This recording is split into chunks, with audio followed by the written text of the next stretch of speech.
जो आपकी मोहब्बत है ये भी अल्लाह पाक ने डाली है। मैं आपके साथ तशरीफ लाए हुए आपके पंजाब की टीम मोहतरम मियाँ असलम इकबाल साहब और मोहतरम मियाँ हम्माद अजहर साहब, उनको भी खुश आमदीद कहता हूं। अब मैं चाहता हूं ऐसा नारा लगाएं जिससे महसूस हो कि इस वक्त पाकिस्तान का सबसे बड़ा लीडर जिसे उलमाओ मशाइख और अवाम की दुआएं हासिल हैं वो आपसे खिताब करने लगा है। नारा तकबीर, नारा रिसालत, नारा रिसालत, इस्लाम, इस्लाम, पाकिस्तान, मोहतरम जनाब इमरान अहमद खान नियाजी साहिब। बस बस बस बिस्मिल्लाहिर्रहमानिर्रहीम। अल्लाह तेरी इबादत करते हैं, तेरे से मदद मांगते हैं। जनाब पीर सैयद मुनव्वर हुसैन शाह साहब, मैं आपका और अपने सारे मोअज़्ज़ज़ मशाइख जो सारे पाकिस्तान से यहाँ आए हुए हैं, मैं पहले तो आप सबको खुशामदीद कहता हूँ और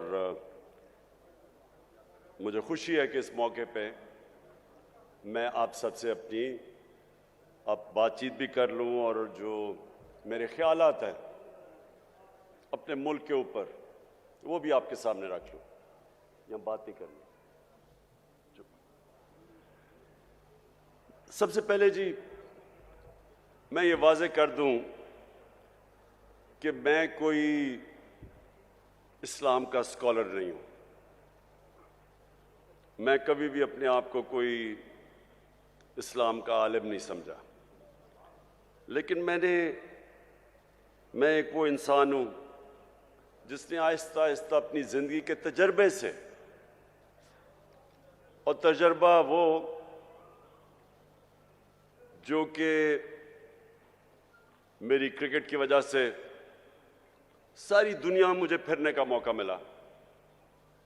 मैंने अपनी यूनिवर्सिटी भी बाहर की और फिर कोई अपने 20-25 साल ज़िंदगी के आधा वक्त पाकिस्तान गुजारता था और आधा मुल्क से बाहर गुजारता था क्रिकेट की वजह से। तो मैंने अपनी ज़िंदगी के तजर्बे से और दुनिया को स्टडी करते हुए मैं अपने दीन की तरफ आहिस्ता आहिस्ता आता गया। और मैं जो बातें करता हूं वो मैं एक स्कॉलर की हैसियत से नहीं करता। वो इंसान जो अपने आप को बड़ा खुशकिस्मत समझता है कि अल्लाह एक अपना कभी किसी के ऊपर ख़ास करम करता है तो उसको वो ईमान दे देता है। अल्लाह का जो सबसे बड़ा तोहफा, मैं अपने बेटों को भी ये बताता हूँ कि अगर किसी जो सबसे बड़ी नेमत अल्लाह किसी को दे सकता है वो है ईमान की। बोला नहीं है, वो है ईमान की। अगर ईमान इंसान को दे देता है, मेरी नज़र में, फिर से मैं एक स्कॉलर नहीं अपनी हैसियत से बात कर रहा हूँ, वो इंसान को आज़ाद कर देता है। जो ईमान है वो सच्चा ईमान है ही वो जो एक इंसान को आज़ाद कर देता है। क्योंकि वही जब आप ला इलाहा इल्लल्लाह आपके दिल में जब अल्लाह ईमान डाल देता है उसका मतलब ही कुछ और हो जाता है। बनिस्बत के हम दुनिया में मैंने बड़े मुसलमान देखे हैं, कलमा भी पढ़ते हैं, लेकिन वो उनको आज़ाद नहीं करता। कुरान की एक मैंने आयत पढ़ी थी कि ईमान वाला आदमी ईमान वाले आदमी को पहचान लेगा। वो कैसे पहचानेगा? मेरी नज़र में वो आज़ाद हो जाते हैं, वो अपनी नफ्स पे काबू पा जाते हैं, उनके खौफ दूर हो जाते हैं,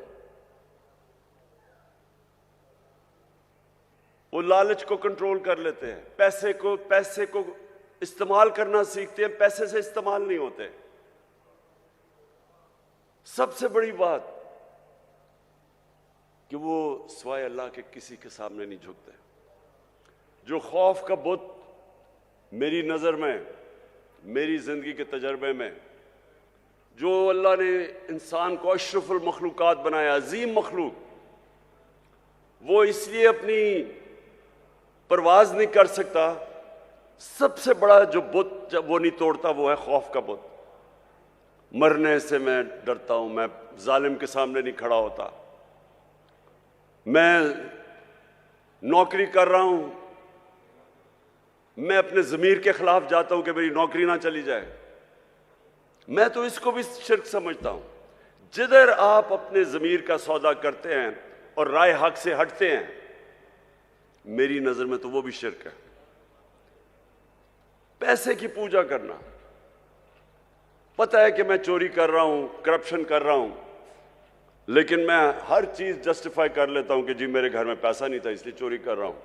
मैंने तो जिंदगी में लोगों को हर चीज को जस्टिफाई करता देखा है। कत्ल को भी वो जस्टिफाई कर देते हैं, करप्शन को, कत्ल को, झूठ को, जना को, सब कुछ जस्टिफाई इंसान कर सकता है। तो जो ईमान होता है वो इंसान को बदल देता है। वो असल में इंसान का जो किबला है वो सही किबला आ जाता है, उसका डायरेक्शन जिंदगी का बदल जाता है। वो बजाय दुनिया में रहने के वो अपनी आखिरत की फिक्र करनी शुरू कर देता है, और वो फिर उसका कैरेक्टर भी बदलना शुरू हो जाता है। कभी भी इंसान का कैरेक्टर नहीं बदलता मेरी नजर में, जब सिर्फ ईमान ही कैरेक्टर बदल सकता है इंसान का। तो ये मैं समझता हूं सबसे बड़ी नेमत अल्लाह की। तो जब मैं वजीर आजम बना और मेरा ये सारी दुनिया का तजर्बा था कि वो मुल्क जो आगे निकल गए, जो तरक्की याफ्ता मुल्क हैं, जिधर हमारे यहां से पाकिस्तानी मरते हैं वीजा लेके उन मुल्कों में जाने के लिए। मैंने जब उन मुल्कों को स्टडी किया तो मेरे मोअज़्ज़ज़ मुशाइख, मैं इस नतीजे पे पहुंचा कि वो मदीना के रियासत के असूलों पे हमारे से ज्यादा करीब हैं।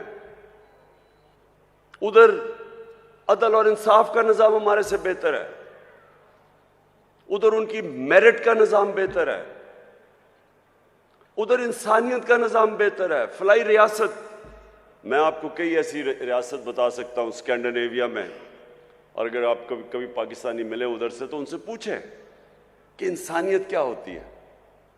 हमारे तो नबी सल्लल्लाहु अलैहि वसल्लम ने तब तकरीबन 1500 साल पहले दुनिया की सबसे पहली फलाई रियासत बनाई थी। उससे पहले तो कोई फलाई रियासत नहीं थी, बादशाह थी, ताकतवर के पास सब कुछ था, कमजोर के पास कुछ नहीं था। जो इंसानी निज़ाम और जो जानवरों के निज़ाम में फ़र्क क्या है?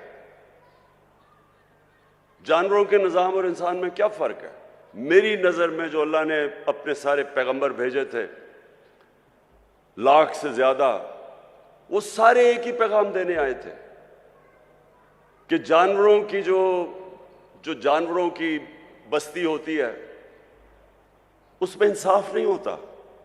उसमें जिसकी ताकत उसके पास सब कुछ है, कमजोर के कोई हैसियत नहीं होती उसमें, और वहां इंसानियत नहीं होती। जो कमजोर होता है वो भूखा मर जाता है। वहां जो इंसानी निज़ाम होता है, इंसानी निज़ाम फर्क ही इन दो खास चीज़ों पे होता है कि वहां इंसानियत होती है, वहां रहम होता है, और फिर उधर अदल और इंसाफ होता है। ये दो बुनियाद हैं जो फ़र्क करती है हमें जानवरों से। और सारे अल्लाह के पैगंबरों का बुनियादी पैगाम होता ये है।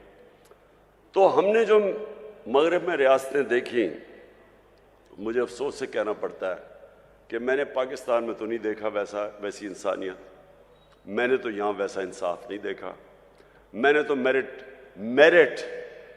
भी इंसाफ का हिस्सा है कि जो मेहनत करता है उसको उसका हक मिलना चाहिए। मैंने तो यहाँ नहीं देखा।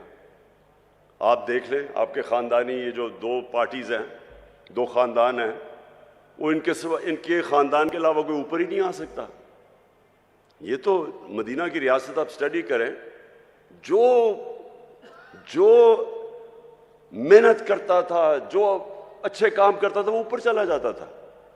सलमान फारसी की मिसाल देते हैं, तो बाहर से आया था, उसको उन्होंने क्योंकि उसमें काबिलियत थी उसको ऊपर आना पड़ा, मेरिटोक्रेसी थी, वो इंसाफ का हिस्सा है। हमारे मुल्क में देख लें कितनी मेरिटोक्रेसी है।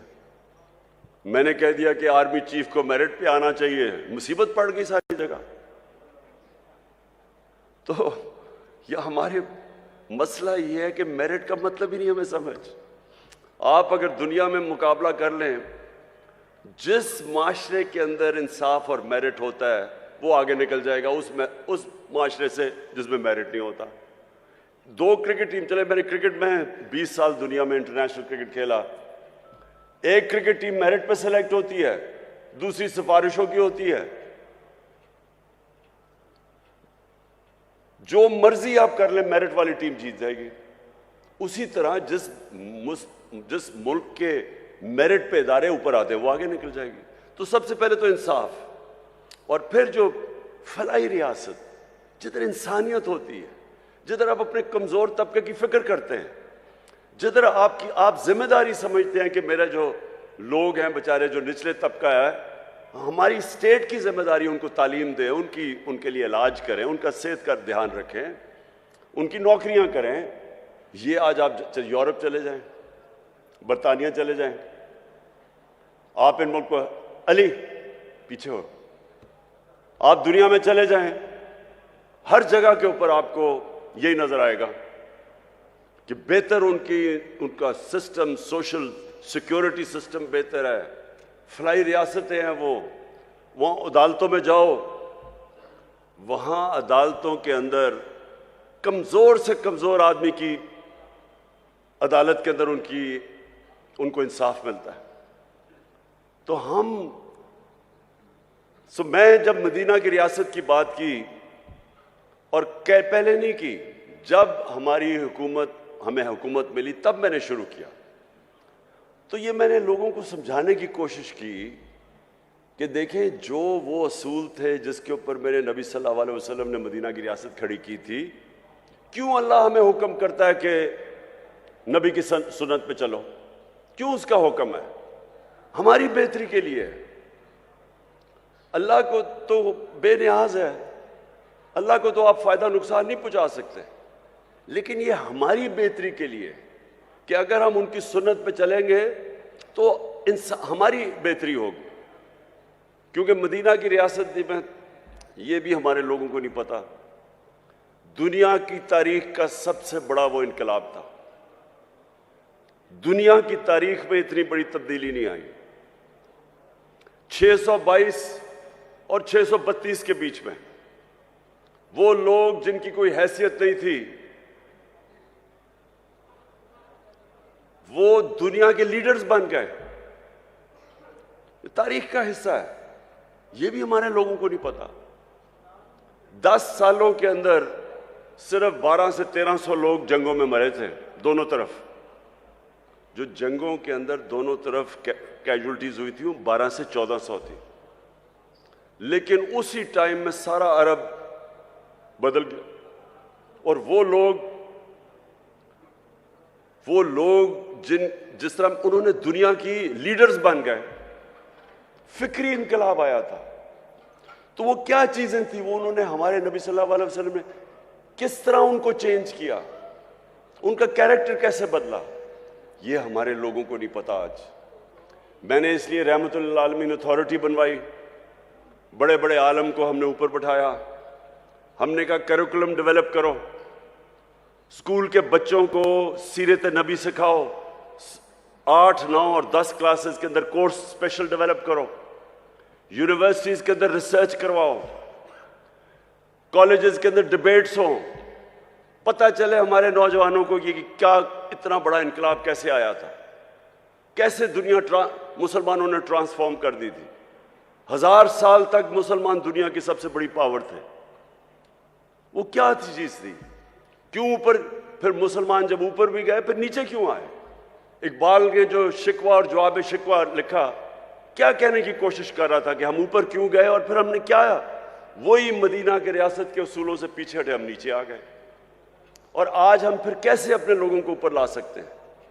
इसलिए हमारी कोशिश थी कि ये अथॉरिटी बना के हम सारे मुल्क के अंदर लोगों को समझाएं, अपने यूथ को, नौजवानों को, फिर उनका कैरेक्टर बिल्डिंग करें।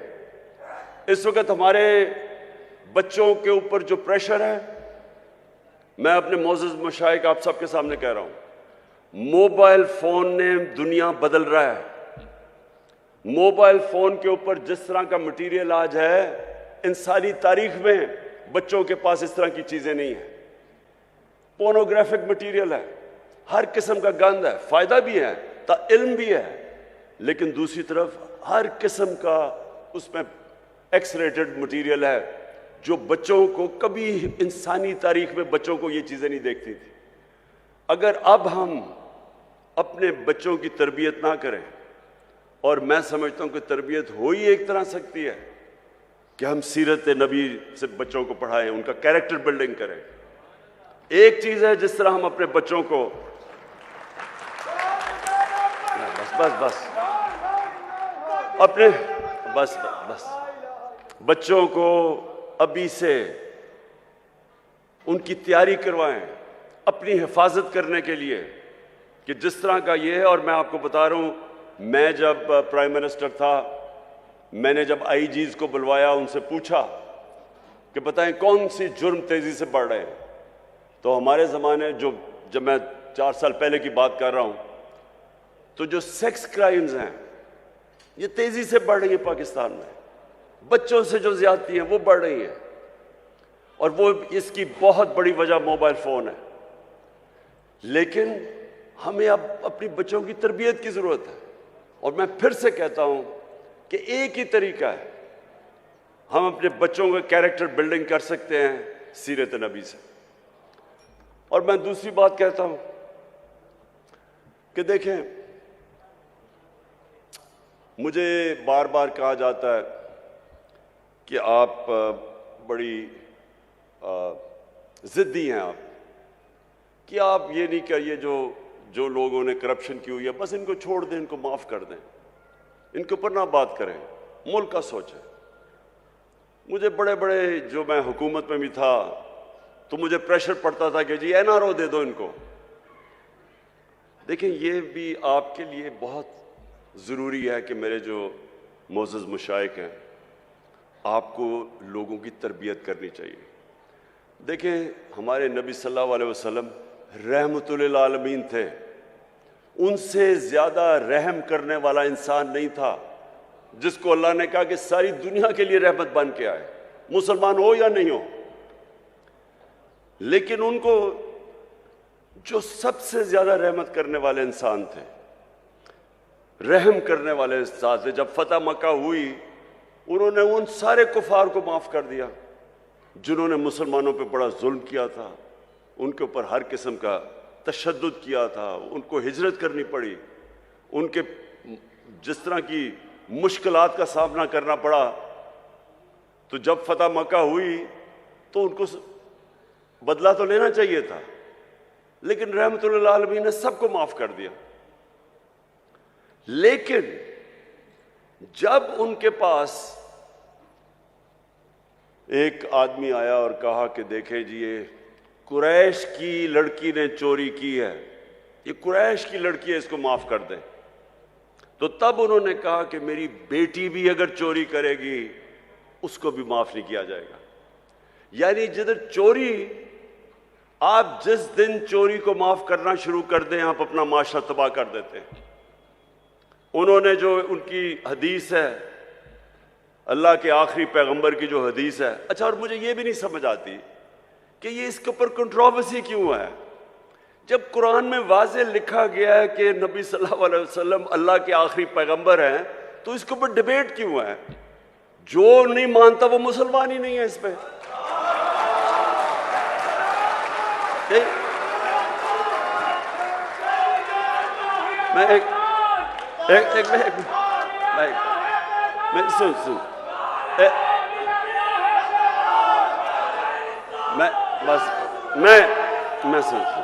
मैं सिर्फ ये कह रहा हूं कि ये बार बार के जी वो फलाना कायदियानी है, किसी के ऊपर भी उंगलियां उठाई जाती हैं। मैं सिंपल बात कर रहा हूं, जिसने भी कुरान पढ़ी हुई है उसमें ये चीज तो वाज़ेह है ना कि मोहम्मद मुस्तफ़ा नबी सल्लल्लाहु अलैहि वसल्लम अल्लाह के आखिरी पैगंबर है, वाज़ेह ही है। तो इसके ऊपर तो डिबेट ही नहीं है। हम ऐसे कि कभी किसी के ऊपर उंगली उठाते हैं। अच्छा, तो मैं ये अब आपको देखें, ये बहुत जरूरी है हम सब के लिए ये जो वक्त है इस वक्त पाकिस्तान में, ये बहुत अहम वक्त है। वक्त क्या है कि हमारे मुल्क के ऊपर बैरूनी साजिश करके इस मुल्क के वो नामवर डाकुओं को ऊपर बिठा दिया गया है जो 30 साल से चोरी कर रहे हैं। मुल्क आते हैं, हुकूमत करते हैं, मुल्क को लूटते हैं, वापस बाहर चले जाते हैं, फिर एनआरओ लेके फिर वापस आते हैं, फिर चोरी शुरू कर देते हैं, फिर बाहर चले जाते हैं, पैसा मुल्क का बाहर ले जाते हैं। अब मैं सवाल ये पूछता हूं कि अगर एक बहसियत माशरा हम इस जुल्म और नाइंसाफी के खिलाफ अपनी आवाज बुलंद नहीं करते और इसका मुकाबला नहीं करते, हमारे और भेड़ बकरियों में कोई फर्क नहीं है। इससे बड़ा जुल्म क्या है? चोरी। आप ये ऐसे है कि आपके घर में कोई चोरी करे, चोरी करके चला जाए और थोड़ी देर बाद के जी मेरी चोरी माफ कर दो। कौन करेगा? आपका कोई घर लूट के जाए, आप माफ करेंगे उसको? कहेंगे पहले पैसे वापस करो। तो करप्शन तो मुल्क का पैसा चोरी है। वो जो सारे अवाम का, जो स्कूलों पे, अस्पतालों पे, जो हर चीज अवाम की सहूलतों के लिए पैसा, वो चोरी करके बाहर ले जाते हैं और फिर थोड़ी देर बाद कहते हैं जी इसको माफ कर दो। और जब इमरान खान नहीं मानता तो कहते हैं बड़ा जिद्दी है, भाई मेरा अपना पैसा होता शायद मैं माफी कर देता इन चोरों को, लेकिन अवाम का पैसा है ये, क्या गुर्बत है? लोग भूखे मर रहे हैं, 5 करोड़ पाकिस्तानी 2 वक्त की रोटी नहीं खा सकते, उनका पैसा चोरी करके तुम बाहर चले जाओ और फिर आगे कहोगे जी अब इनको एनआरओ दे दो। देखिए ये मुल्क का मसला है। मेरे नबी सल्लल्लाहु अलैहि वसल्लम ने वाज़ेह तौर पे कहा कि जो कौम छोटे चोरों को जेल में डाल देती है और बड़े डाकुओं को माफ कर देती है, एनआरओ कर देती है, नहीं पकड़ती, वो कौम तबाह हो जाती है। आज आप कोई गरीब मुल्क में चले जाएं, क्योंकि मैंने सारी दुनिया देखी है, किसी गरीब मुल्क में चले जाएं, गुर्बत का असल वजह ये क्या है? वहां ताकतवर कानून से ऊपर है, कमजोर जेलों में जाता है। अब किसी मुल्क में चले जाएं, नाइजीरिया तेल के जखीरे पे बैठा हुआ है, सबसे ज्यादा जो तेल है वो नाइजीरिया के अंदर है, वहां गरीबों की फौज है। वहां क्यों गुर्बत है? क्योंकि उनके ऊपर लोग बैठ के पैसा चोरी करके मुल्क से पैसा बाहर लेके जा रहे हैं। स्विट्जरलैंड चले जाएं, स्विट्जरलैंड में कोई वसाइल ही नहीं है। हमारे जो शुमाली इलाके हैं, नॉर्दर्न एरियाज, स्विट्जरलैंड से दुगने बड़े साइज में और स्विट्जरलैंड से बहुत ज्यादा खूबसूरत है। वो मुल्क जिसके पास है ही कुछ नहीं सिवाय पहाड़ों के, वो दुनिया का सबसे खुशहाल मुल्क है, क्योंकि सबसे ज्यादा दुनिया के अंदर इंसाफ स्विट्जरलैंड में है। सबसे ज्यादा कानून की हुक्मरानी स्विट्जरलैंड में। किसी ताकतवर की जरूरत नहीं है कि मुल्क का पैसा चोरी करके बाहर चला जाए। किसी ताकतवर का जरूरत है कि किसी की जमीन पे कब्जा कर ले या किसी के घर पे कब्जा कर ले। कानून है, इंसाफ है। हजरत अली रज़ी अल्लाह ताला ने फरमाया था कि कुफर का निजाम चल जाएगा लेकिन नाइंसाफी और जुल्म का निजाम नहीं चल सकता। हमारा ये मसला है आज। यहां कोई वसाइल की कमी नहीं है। ये अल्लाह ने हर किस्म की इस मुल्क को नेमत दी है, लेकिन ये मुल्क तब तक नहीं चलेगा जब तक हम मिलके अपने मुल्क को उन असूलों की तरफ लेके जाएं जिसके ऊपर मदीना की रियासत को खड़ा किया था मेरे नबी ने। तो मैं आप मशाइख, मोअज़्ज़ज़ मशाइख, मैं ये चाहता हूं कि आप ये मेरे साथ मिलके ये मुल्क की हकीकी आजादी के लिए जहाद लड़ें। जैसे अब बस बस बस बस बस बस बस बस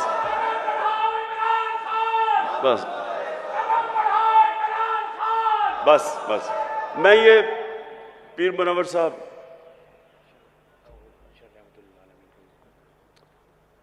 पीर मुनव्वर साहब, आपके बड़ों ने कायद आज़म की मदद की, उस सपोर्ट के बगैर पाकिस्तानी ना बनता। बहुत बड़ी ताकत मुशाइख की थी कायद आज़म के साथ। आज आप सबकी फिर जरूरत है। कि जो पाकिस्तान के ऊपर इस वक्त किया जा रहा है, जो वारदात हुई है, कि बाहर से साजिश होती है, अमेरिकी हुक्म देता है कि हमारे एम्बेसडर को कि पाकिस्तान इमरान खान को हटा दो, और उसके बाद यहाँ सारे मिलके जो यहाँ के गद्दार हैं वो मिलके गवर्नमेंट गिरा देते हैं और फिर चोरों को ऊपर बैठा देते हैं।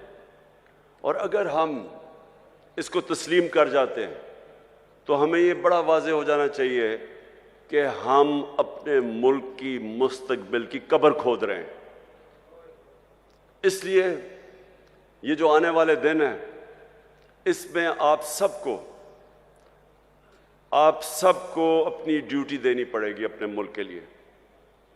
मैं सिर्फ आपसे ये चाहता हूं कि लोगों को कम से कम नबी सल्लल्लाहु अलैहि वसल्लम की सीरत और सुन्नत के तहत लोगों को आप जगाना शुरू करें।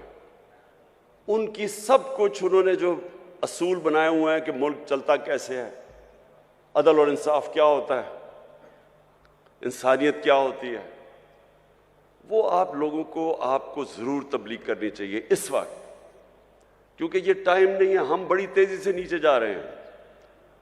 अभी शहबाज शरीफ ने जाके अमेरिका में माफिया मांगी है कि जी खुदा के वास्ते हमें पैसा दे दो, नहीं तो हमारा मुल्क तबाह हो जाएगा। सोचे इतनी मेहनत करके साजिश करके 5 महीने पहले गवर्नमेंट आती है, आज सारी अमेरिकनों को वहां जाके कह रहा है कि जी खुदा के वास्ते हमारी इमदाद कर दो, नहीं तो मुल्क का दिवालिया निकल गया, नहीं तो हम अपने कर्जे नहीं वापस कर सकते। सवाल तो इनसे ये पूछना चाहिए कि आपके सारे पैसे अरबों डॉलर सारी दुनिया को पता है बाहर पड़े, मुल्क के लिए पैसे मांग रहे हो, अपना पैसा बाहर रखा हुआ है। दूसरों को कह रहे हो कि मुल्क में पैसा लेके आओ और अपना पैसा बाहर ले गए हो। तो मैं आखिर में सबसे अभी से ही मैं अपनी हुकूमतों को, 4 हमारे पास हुकूमतें हैं, गिलगित बल्तिस्तान, आज़ाद कश्मीर, पख्तूनख्वा और पंजाब। इंशाअल्लाह हमने पिछले साल भी और इस साल भी भरपूर तरीके से 12 रबीउल अव्वल बनाएंगे, और जब हम 12 रबीउल अव्वल बनाएंगे तो इसी में अपने नौजवानों को नबी सल्लल्लाहु अलैहि वसल्लम की सीरत से भी आगाह करेंगे, और इंशाअल्लाह उनके कैरेक्टरों को ऊपर उठाएंगे। और वो मैं एक दिन ख्वाब देखता हूँ कि वो वक्त आएगा जब पाकिस्तानी दुनिया में जाएंगे तो जिस तरह एक वक्त ऐसा था कि इंडोनेशिया और मलेशिया में मुसलमान ताजर जब गए तो लोगों ने उनका किरदार देख के, मुसलमान ताजरों का किरदार देख के लोग मुसलमान हो गए। इंशाअल्लाह वो भी दिन आएगा जब हमारा पाकिस्तानियों का किरदार देख के लोग इस्लाम की तरफ आएंगे। पाकिस्तान जिंदाबाद।